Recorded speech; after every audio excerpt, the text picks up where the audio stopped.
Hello guys, कैसे हैं आप सभी लोग। आई होप आप सभी लोग अच्छे होंगे। मेरा नाम है जयराज और आप सभी लोगों का स्वागत है मेरे चैनल और टॉक्स पर। गाइस, रिसेंटली मैंने एक वीडियो बनाया था जिसमें मैंने इंडिया के टॉप 10 मोस्ट पावरफुल और डेडली मिलिट्री वेपन्स के बारे में बताया था और आज मैं उस वीडियो का पार्ट 2 लेकर के आया हूँ जिसमें मैं आपको इंडिया के 10 और मोस्ट पावरफुल और डेडली मिलिट्री वेपन्स के बारे में बताऊंगा। तो अगर आपने इस वीडियो का पार्ट 1 नहीं देखा है तो प्लीज इस वीडियो के एंड होने के बाद उस वीडियो को भी जरूर से देखना। नंबर 10, धनुष शिप लॉन्च बैलिस्टिक मिसाइल। धनुष एक nuclear capable ship launch ballistic missile है जो इंडियन नेवी की स्ट्राइकिंग पावर को और भी ज्यादा स्ट्रॉन्ग बनाती है। ये एक शॉर्ट रेंज बैलिस्टिक मिसाइल है जिसकी रेंज अराउंड 350 किलोमीटर और इसकी स्पीड अराउंड 2.8 मैक यानी 3500 किलोमीटर पर आवर तक है। इस मिसाइल को नेवी के वॉरशिप से लॉन्च किया जा सकता है और इस मिसाइल को ट्रैक और इंटरसेप्ट कर पाना काफी ज्यादा मुश्किल है और इंडियन नेवी धनुष मिसाइल की मदद से वॉर में किसी भी एनिमी कंट्री के मिलिट्री बेसिस और कोस्टल सिटीज को न्यूक्लियर स्ट्राइक से डिस्ट्रॉय कर सकती है, जिससे वॉर में इंडियन नेवी को एक एडवांटेज मिलती है जिसके रहते हुए इंडियन नेवी को हरा पाना काफी ज्यादा डिफिकल्ट होगा। Number 9, Rafale fighter jet. Rafale fighter jet France में 4.5 जनरेशन का मल्टी रोल फाइटर जेट है जो एडवांस एवियोनिक्स और न्यूक्लियर कैपेबिलिटीज को होल्ड करता है। राफेल फाइटर जेट वर्ल्ड के मोस्ट एडवांस और डेंजरस फाइटर जेट्स में से भी एक है और क्योंकि ये एक स्टेल्थ फाइटर जेट है जिसका मतलब है कि इसे रेडार पर डिटेक्ट नहीं किया जा सकता और तो और इस फाइटर जेट में मीटियोर, स्काल्प और हैमर जैसी एडवांस मिसाइल लगी हुई है जिसके चलते इस फाइटर जेट को क्लोज कॉम्बैट फाइट में हरा पाना ऑलमोस्ट इम्पॉसिबल है और उसके साथ ही इंडिया इस फाइटर जेट की मदद से एनिमी कंट्री पर न्यूक्लियर स्ट्राइक भी कर सकता है और इसीलिए राफेल फाइटर जेट से इंडियन एयरफोर्स की पावर और भी ज्यादा इंक्रीज हो जाती है जिससे इंडियन एयरफोर्स वॉर में इजिली एनिमी कंट्री को डिस्ट्रॉय कर सकती है। Number 8, Astra air to air missile. Astra missile एक long range aerial engagement missile है जिसकी रेंज अराउंड 110 किलोमीटर और इसकी स्पीड अराउंड 4.5 मैक है जिसके चलते इस मिसाइल को इंटरसेप्ट कर पाना ऑलमोस्ट इम्पॉसिबल है। अस्त्रा मिसाइल एक काफी एडवांस मिसाइल है जिसके चलते इंडियन एयरफोर्स को कॉम्बैट फाइट में हरा पाना ऑलमोस्ट इम्पॉसिबल होगा और इसके साथ ही अस्त्रा मिसाइल से इंडियन एयरफोर्स के फाइटर जेट को एक डेडली एडवांटेज मिलती है जिससे इंडियन एयरफोर्स की पावर और भी ज्यादा इंक्रीज हो जाती है। नंबर 7, प्रहार short range ballistic missile. Prahaar एक short range surface to surface ballistic missile है जिसे प्रिसीजन स्ट्राइक्स के लिए डिजाइन किया गया है। प्रहार एक बहुत ही पावरफुल और डेडली बैलिस्टिक मिसाइल है जिसकी रेंज सिर्फ 150 किलोमीटर और इसकी स्पीड अराउंड 2 मैक यानी 2500 किलोमीटर पर आवर तक है और इसकी इसी फास्ट स्पीड के चलते इस मिसाइल को डिटेक्ट और इंटरसेप्ट कर पाना ऑलमोस्ट इम्पॉसिबल है और प्रहार मिसाइल की मदद से इंडिया वॉर में एनिमी पोजीशंस, एयर बेसिस और कमांड सेंटर्स को एक्यूरेटली और रैपिडली स्ट्राइक से डिस्ट्रॉय कर सकता है जिससे वॉर में इंडिया को एक काफी इंपॉर्टेंट एडवांटेज मिलेगी और इंडिया को वॉर में हरा पाना एनिमी कंट्री के लिए ऑलमोस्ट इम्पॉसिबल होगा। Number 6, Pinaka MK2 multi barrel rocket system. Pinaka MK2 एक advance multiple launch rocket system है जो इंडिया को बैटलफील्ड में मैसिव फायर पावर प्रोवाइड करता है। पिनाका एक काफी एडवांस और डेडली रॉकेट सिस्टम है जिसकी रेंज वैसे तो सिर्फ 75 किलोमीटर है मगर ये सिर्फ 44 सेकंड्स के अंदर 12 रॉकेट्स को फायर कर सकता है जिससे इंडिया वॉर में एनिमी कंट्री के मल्टीपल टारगेट्स को इजीली और क्विकली डिस्ट्रॉय कर सकता है और यही रीजन है कि रिसेंटली आर्मेनिया ने भी इंडिया के पिनाका रॉकेट सिस्टम को परचेज किया है जो ये बताता है कि पिनाका मार्क 2 रॉकेट सिस्टम कितना ज्यादा पावरफुल है।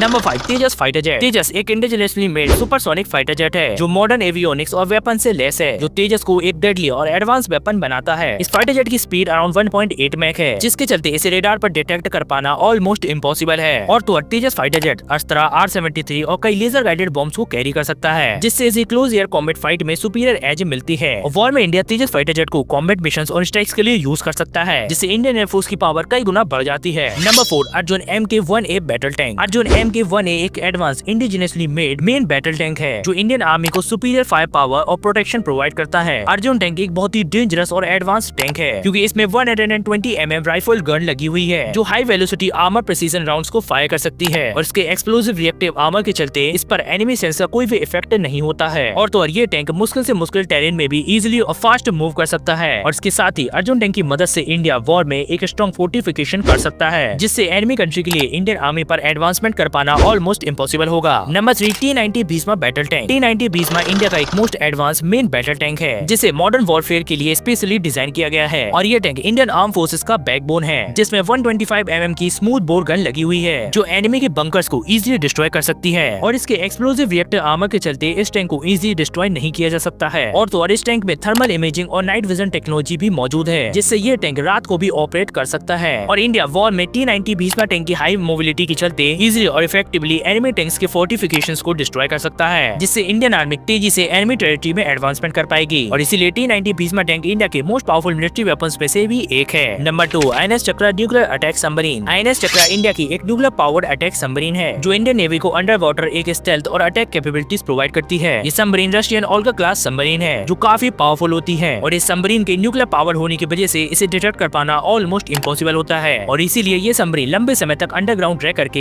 एनिमी कंट्री पर एक सडन और सरप्राइज अटैक कर सकती है, जो इंडियन नेवी को और भी ज्यादा स्ट्रॉन्ग बनाती है। और इसके साथ ही इंडिया INS चक्रा सबमरीन की मदद से वॉर में एनिमी कंट्री की naval fleet, submarine, worship, aircraft carriers और कोस्टल बेसिस को इजीली और सीक्रेटली डिस्ट्रॉय कर सकता है, जिससे वॉर में इंडियन नेवी को इंडियन ओशियन में चैलेंज कर पाना किसी भी एनिमी कंट्री के लिए ऑलमोस्ट इम्पॉसिबल होगा। Number 1, heron TP armoured drone. Heron TP एक अनआर्म्ड कॉम्बैट एरियल व्हीकल है जो इंडिया की ड्रोन एरियल वॉरफेयर कैपेबिलिटीज को बढ़ाती है। और इंडिया का ये हेरॉन TP ड्रोन इजराइल के हेरॉन ड्रोन सीरीज का एक एडवांस वर्जन है, जिसका मतलब है कि इंडिया का ये ड्रोन दुनिया के मोस्ट एडवांस ड्रोन में से भी एक है। और ऐसा इसीलिए क्योंकि ये ड्रोन लगातार 30 घंटे से ज्यादा ऑपरेशन रह सकता है और टेररिस्ट हाइडआउट्स और एनिमी पोजीशंस को एक्यूरेटली डिस्ट्रॉय कर सकता है। और तो और इस ड्रोन से न सिर्फ बॉर्डर एरियाज और एनिमी एक्टिविटीज पर नजर रखी जा सकती है, बल्कि ये ड्रोन एनिमी कंट्री के कम्युनिकेशन और रेडार सिस्टम्स को भी डिस्टर्ब कर सकता है, जिससे इंडिया वॉर में हेरॉन TP ड्रोन के जरिए एनिमी हाइडआउट्स को प्रिसाइसली एयर स्ट्राइक्स और सर्विलांस से डिस्ट्रॉय कर सकता है, जिससे इंडिया को वॉर में हरा पाना ऑलमोस्ट इम्पॉसिबल होगा। और इसीलिए ये हेरॉन TP ड्रोन इंडिया के मोस्ट पावरफुल और डेडली वेपन्स में से एक है। जो ऐसी है इंडिया के टॉप 10 मोस्ट पावरफुल और एडवांस मिलिट्री वेपन्स, जिनसे इंडिया दुनिया की सबसे पावरफुल कंट्रीज में से एक बन जाती है। वैसे आपको इनमें से कौन सा वेपन सबसे ज्यादा पावरफुल लगा, कमेंट करके जरूर से बताना। और अगर आपने इस वीडियो का पार्ट 1 अब तक नहीं देखा है, तो अभी आपकी स्क्रीन पर इस वीडियो का पार्ट 1 शो हो रहा होगा, सो एक बार उस वीडियो को भी जरूर से देखना। वैसे आपको वीडियो कैसा लगा कमेंट करके जरूर से बताना और ऐसे अमेजिंग वीडियोस देखने के लिए चैनल को सब्सक्राइब कर लेना। मिलते हैं और ऐसी मजेदार वीडियो में, तब तक के लिए धन्यवाद।